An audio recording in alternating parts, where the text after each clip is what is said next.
Hi, my name is Sister Karolyn and I'm the Vocation Director for the Sisters of St. Francis of the Martyr St. George. I know, it's a long name, but the bottom line is we're Franciscan. I've been a sister for 14 years and I've been a Vocation Director now for 3 years. So I speak to people very often about what it means to follow God's call and how to go about doing that. But in a particular way today, I want to speak to you as a small group leader with some do's and don'ts of what you should and should not do with any teens in your small group that might express a desire for or have received the invitation to follow Jesus as a priest or a religious. So first of all, you need to recognize that you are on holy ground, that a religious vocation is something very intimate and very personal. It's something that is very much between an individual and between God. So for you as a small group leader walking with a teen, what a privilege it is that they've brought this to your attention, that they trusted you enough to share their heart with you in this way. So it's very important that you reverence that place and recognize just how beautiful and how personal that is. Second, you want to encourage them. You want to encourage them and also provide opportunities for them first and foremost to grow in their relationship with Jesus. As a small group leader, you're already doing that. You're already providing them with catechesis, with a space to be seen, to be known, to be loved, to grow in that personal, intimate relationship with the Lord. But in addition to giving them the tools and helping them and challenging them to grow in that primary relationship with Jesus, it might also be a great opportunity for you to encourage them and introduce them to priests and religious that can journey with them. The role of a vocation director is never to be a recruiter. The role of a vocation director is simply to accompany young people, to answer questions, and maybe inviting priests and religious to come and join you for some different activities, not for the sense of coming as a vocation director, but just to come be normal, just to spend time playing games together, hanging out together, and allowing young people to see that this is a very viable option and that it's a life of joy if you are called to it. And the third thing you should do is to offer support, consolation, and intercession. I remember when I first was starting to feel the call to religious life, I kept it pretty quiet. One time I was at a youth event at my parish and one of the youth leaders asked me, "Hey, you're not thinking about being a sister, are you?" And I just was kind of taken aback, and I said, "Oh, no, definitely not." And she said, "Good, because that would be a waste of your life." And that was kind of a little bit of a blow to the system. I wasn't really sure how to take that, and it definitely set me on a path of hiding and not feeling free to share these desires and these stirrings of my vocation. So I'm very grateful for other people who later came along and did give me that space to open up. So the importance of offering support cannot be undermined. You really need to just recognize that you are there as a trusted adult to walk with them. Support from you is going to be greater than the support from the little old ladies at church because you have a personal relationship with these teens. So, we've talked about what to do. Recognize you're on holy ground, encourage and provide opportunities for your teens to grow in prayer and relationship with Jesus and with priests and religious, and also to offer support, consolation, and intercession. Pray for them, offer Mass for them, sacrifice with them, teach them how to do those things as well. But now let's talk about some things that you probably shouldn't do.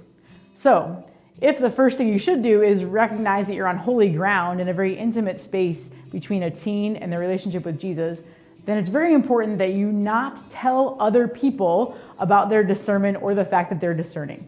If this is something that they've taken the time to share with you and to entrust to you, it's not your place to broadcast it to the other members of the small group or to the little old ladies at church or to your pastor.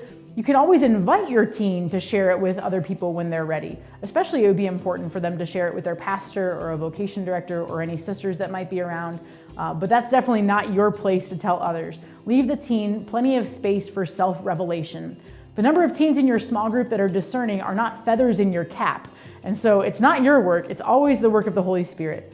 So giving them the space to share that and to share the news when they're ready and how much they're ready is always a very important thing. The second thing you should not do is to pressure your teens or to rush them. Again, discerning teens are not feathers in your cap. So every teen we would hope would be open to the will of God in their lives, but for those who have expressed a desire to pursue a vocation that's not the normative vocation of marriage, it's important to not pressure them in that direction and to kind of send them in that direction.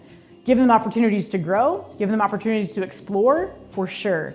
But know that the Holy Spirit sometimes works slowly and in stages. As he does in salvation history, he also does in vocational discernment. And it's a process. And the best thing that can happen in discernment is that each person take the next right step for them in the proper timing as they are led by the Holy Spirit. We're working on God's time here. And so it's important in that to consider the age of the teen, to recognize that a freshman in high school is not going to be ready to do the things that a senior in high school is doing. And to see, okay, for a senior who says, I'm thinking about religious life or priesthood, you could feel free to invite them to explore that further by going on a come and see weekend or a discernment retreat at a seminary or by contacting a vocation director. But for a freshman in high school, there's not as many opportunities, and for someone that age, it's most important that they're growing in their relationship with Jesus.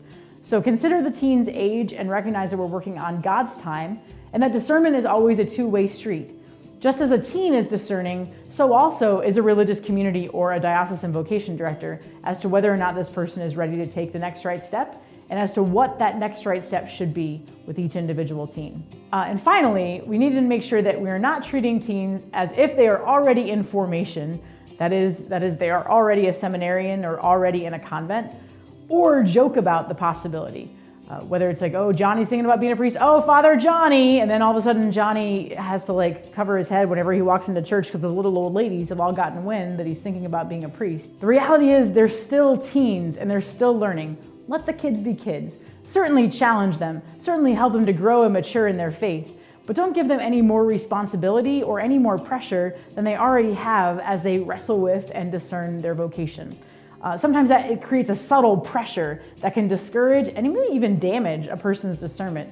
I heard a story of a priest who, when he was in high school, the pastor mentioned his name from the pulpit that he was thinking about becoming a priest.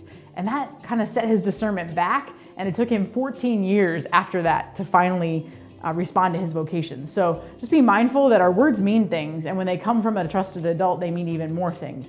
So even joking around and calling, Father Johnny, oh, Father Johnny, that could really be damaging and could be detrimental to someone's discernment. So it's important to recognize that, again, we're on holy ground here. So holding that up and treating these young people as young people and giving them the space to discern, giving them options and putting them in front of the Lord as much as you can.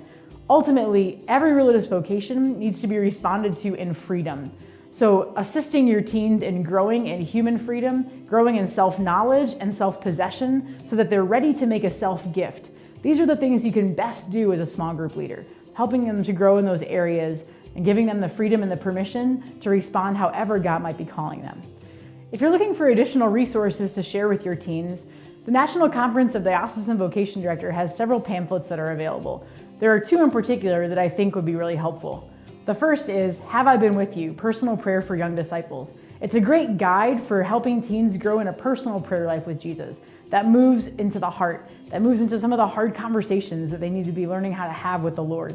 And so this is a great opportunity for them to dive into that and to even experience a 30-day prayer challenge at the end. This might even be something for you to do as a small group, depending upon the age of your teens. Another great opportunity for you personally as a small group leader is The Art of Accompaniment, Mentoring Discerners. This is a great booklet recently published by NCDVD and authored by Father Christopher Martin, who's the president of NCDVD. He was a vocation director for a number of years and himself was a product of youth ministry. And so really that was a big part of his own journey. And so he speaks about 10 practical ways that you can be journeying with someone in their journey towards their vocation. So both available from NCDVD. Also check with your diocesan vocation director who might have direct access to these resources as well.